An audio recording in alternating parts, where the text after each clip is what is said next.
Assalamualaikum warahmatullahi wabarakatuh. Bertemu lagi kita pada hari ini untuk membincangkan bentuk dan teknik menjawab soalan pemahaman Komsas. Hari ini kita akan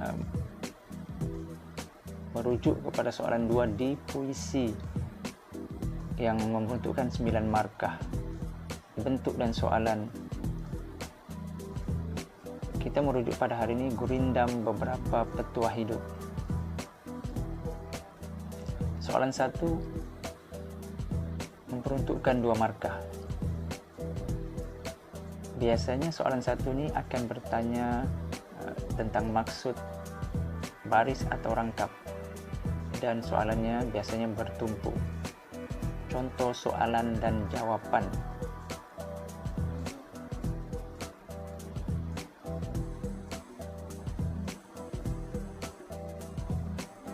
Tips untuk soalan 1, calon perlu memberikan maksud baris saja dengan menggunakan ayat yang gramatis. Ini contoh jawaban yang gramatis.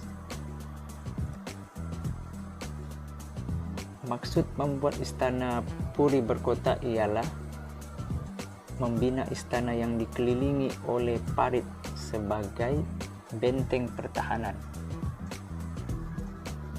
Ini contoh untuk soalan 1 dan jawaban.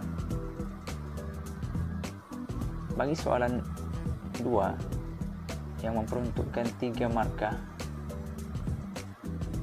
biasanya soalan ini berunsurkan kebat, dan pelajar perlulah memberi jawaban bentuk pendapat, alasan-alasan yang kukuh bagi menyokong pendapat dan jawaban Anda. Contoh soalan dan jawaban. Bagi soalan nomor 2 ini, tips calon perlu memberikan alasan munasabah tentang pentingnya berhati-hati menjaga tingkah laku dalam pergaulan seharian, yang merujuk kepada soalan inilah.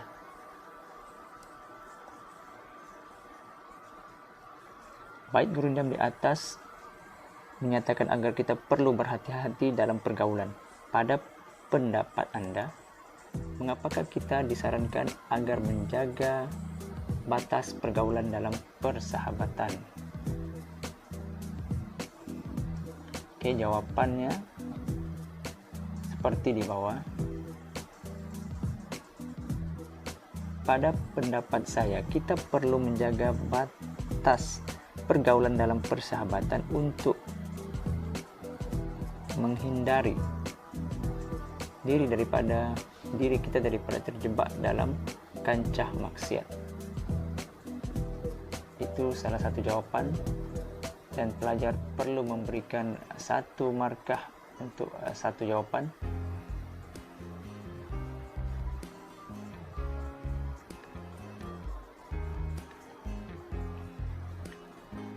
Seterusnya bagi soalan yang terakhir, soalan nomor 3 yang memperuntukkan 4 markah.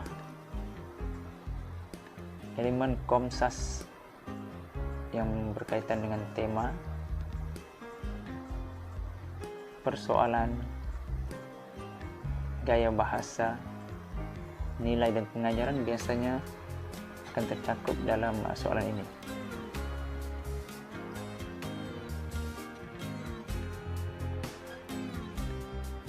Contoh jawaban dan soalan ini, jelaskan 2 persoalan yang boleh dikaitkan dengan ilmu pengetahuan dalam gurindam di atas. Peruntukan 4 markah. Soalan ini biasanya pelajar perlu mengemukakan 2 isi beserta contoh atau huraian. Maknanya 1 isi diikuti dengan contoh ataupun huraian. Contoh jawaban persoalan yang dikaitkan dengan ilmu pengetahuan berdasarkan gurindam tersebut ialah persoalan ketekunan dalam menuntut ilmu sehingga sempurna agar dapat dimanfaatkan dalam kehidupan. Ini juga soal isi yang kedua, dan ada contoh dan juga punya huraian. Jadi inilah sedikit soalan dan jawaban untuk puisi di Membutuhkan 9 Markah. Sekian, terima kasih. Semoga bermanfaat.